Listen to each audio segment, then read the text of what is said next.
आवाज सुनकर एमसी पीछे मुड़ती है और सामने आता है कहानी का सब मेन लीड पार्क युनवो। एमसी कहती है, पार्क युनवो डाइसो ग्रुप का डायरेक्टर और छायरन का मंगेतर। फ्लावर ऑफ ऑर्डियल में वो एक इनोसेंट सब मेन लीड था जो हानसेओरी से सीक्रेटली प्यार करता था, और कहानी में हानसेओरी से प्यार होने के बाद वो किसी और लड़की की तरफ दिखता भी नहीं था। इनफैक्ट कहानी में तो युनवो येरिन को बिल्कुल पसंद नहीं करता था क्योंकि येरिन सेओरी को परेशान करती थी। तो मुझे ये समझ नहीं आ रहा ऐसा इंसान मुझे इतनी स्वीट स्माइल क्यों दे रहा है। मैं इसे इतनी आसानी से नहीं जाने दूंगी। और वो कहती है, मिस्टर युनवो। युनवो कुछ कदम पास आता है और हल्की आवाज में कहता है, येरिन मुझे सिर्फ युनवो बुलाओ, मैं तुम्हारा मंगेतर हूँ ना। युनवो थोड़ा अपसेट होते हुए कहता है, येरिन तुम हमेशा मेरी तरफ बेरुखी तरीके से बिहेव करती हो, मेरे दिल को बहुत तकलीफ होती है। युनवो का हैंडसम सा फेस देखकर एमसी एकदम एम्बैरेस्ड हो जाती है और कहती है,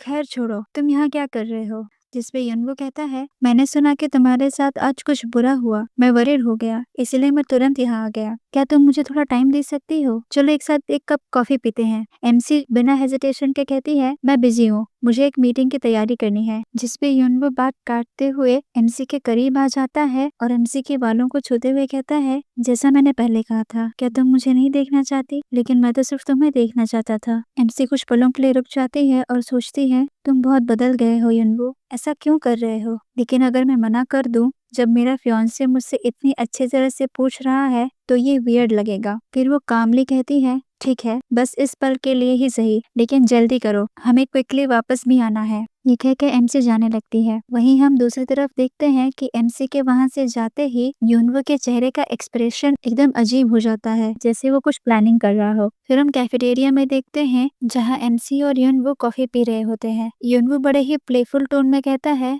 तुम अपनी ऑफ डेज में क्या करती हो? टेक्निकली हम एंगेज्ड हैं, लेकिन अभी तक हम डेट पर भी नहीं गए। इस वीक का क्या प्लान है? येरिन बिना झिझक के सीधा जवाब देते हुए कहती है, मैं बहुत बिजी हूँ। जिसमें युनवो कहता है, तो जब तुम काम कर रही होगी तो मैं तुम्हारे लिए स्नैक्स ले आया करूंगा। येरिन बात काटते हुए रूखे लिहाज में कहती है, मैं सिर्फ रात को काम करती हूँ। युनवो कहता है, तो तुम्हारे घर पर मिलने का क्या आइडिया है? येरिन बात काटते हुए कहती है, मेरे पापा को लेट नाइट विजिटर्स पसंद नहीं है। येरिन की ये बात सुनकर युनवो उदास होते हुए कहता है, येरिन तुम कितनी बिजी हो? येरिन मन ही मन सोचती है, हाँ मैं बिजी हूँ, तुम भी तो डायरेक्टर हो, stop behaving like a child. इन दिनों युनवो बार बार मेरा फियांसे बनने का प्रेटेंड करता है। फिर युनवो कामली कहता है, जो लोग एक दूसरे को ऑफन मीट करना चाहते हैं उन्हें ये एडजस्ट करना पड़ता है, चलो हम फिर कभी और डेट करेंगे। वहीं दूसरी तरफ येरिन सोच रही होती है, युनवो तुम्हें तो सेओरी पर ध्यान देना चाहिए ना। फिर बड़े ही सख्त लिहाज में पूछती है, युनवो क्या तुम्हें मुझसे मीट करने के बजाय सेओरी से मीट नहीं करना चाहिए? ये सुनकर युनवो थोड़ा कंफ्यूज एक्सप्रेशन में कहता है, सेओरी से?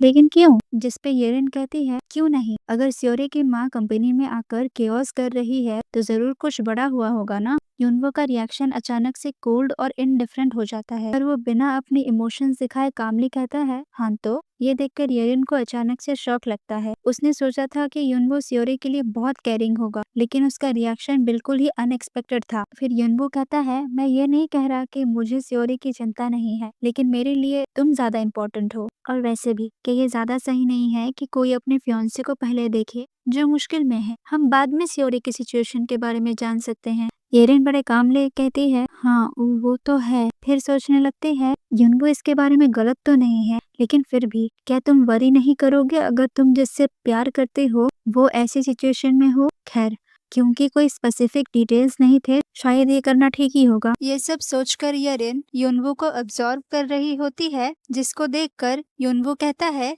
येरिन क्या तुम मुझसे कुछ कहना चाहती हो? येरिन कंफ्यूज होती है लेकिन सीरियस एक्सप्रेशन के साथ कहती है, नहीं, क्यों? फिर युनवो एकदम स्लाई तरीके से कहता है, तो फिर तुम मेरे फेस को इतनी देर से क्यों देख रही हो? क्या तुम्हें मेरा फेस इतना पसंद है? एमसी बहुत ही ज्यादा फ्लस्टर्ड हो जाती है, लेकिन बाहर से कामली जवाब देते हुए कहती है, हाँ, तुम्हारी लाइंस काफी चीजी हैं। एमसी तुरंत खड़ी हो जाती है और कहती है, युनवो अब मैं जा रही हूँ। जिसपे युनवो सरप्राइज होते हुए कहता है, क्या इतनी जल्दी?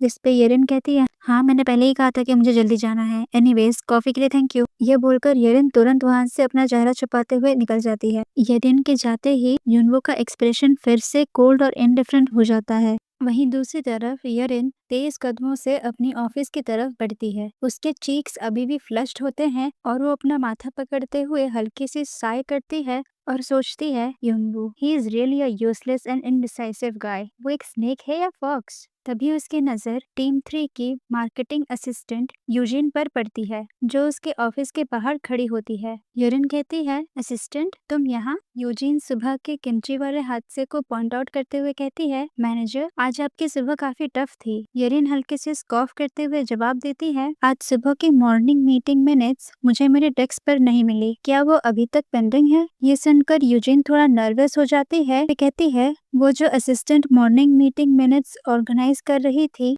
वो अभी अभी चली गई और उनका लैपटॉप भी लॉक था, तो मैं आपको मीटिंग मिनट्स नहीं दे पाई। येरिन अचानक से शॉक में आती है और कहती है, क्या ऑफिस आवर के बीच में चली गई? यूजिन धीरे से सिर हिलाते हुए कहती है, वेल उन्होंने कहा कि उन्हें एक अर्जेंट फोन कॉल आया तो उन्हें जाना होगा। येरिन ये सुनकर अपना सिर पकड़ लेती है और फ्रस्ट्रेट होते हुए कहती है, लगता है फिर से कोई इन-लॉज का कॉल आया होगा जो मैरिज को अपोज कर रहे होंगे। येरिन कहती है, मीटिंग मिनट्स प्लानिंग टीम को भी तो भेजा जाना चाहिए था, उसका क्या हुआ? यूजिन थोड़ा अपोलोजेटिकली जवाब देती है, मैंने अर्जेंट पॉइंट्स ओरली कन्वे कर दिए हैं, पर जहाँ तक रिटर्न डॉक्यूमेंटेशन की बात है वो अभी तक पेंडिंग है। येरिन हल्की सी स्मर्क करती है और सोचती है, क्या ये फीमेल लीड के एंडलेस फॉरगिविंग नेचर की वजह से हो रहा है? ये दुनिया जो रियलिटी से अलग नहीं है सिवाय उन ड्रामा सीन्स के, जहाँ एक तरफ सियोरी अपनी लव स्टोरी में बिजी होती है, वहीं दूसरी तरफ उसका काम बाकी टीम मेंबर्स को संभालना पड़ता है। येरिन की मुस्कान और गहरी हो जाती है और उसकी आंखों में एक शरारती चमक आती है और वो मन ही मन सोचती है, मैं ओरिजिनल वर्क की छायरन तो नहीं हूँ, लेकिन मैं वो विलेनिस्ट हूँ जिसकी ड्यूटी है प्रोटैगनिस्ट को परेशान करना। अब विलेनिस्ट छायरन के रूप में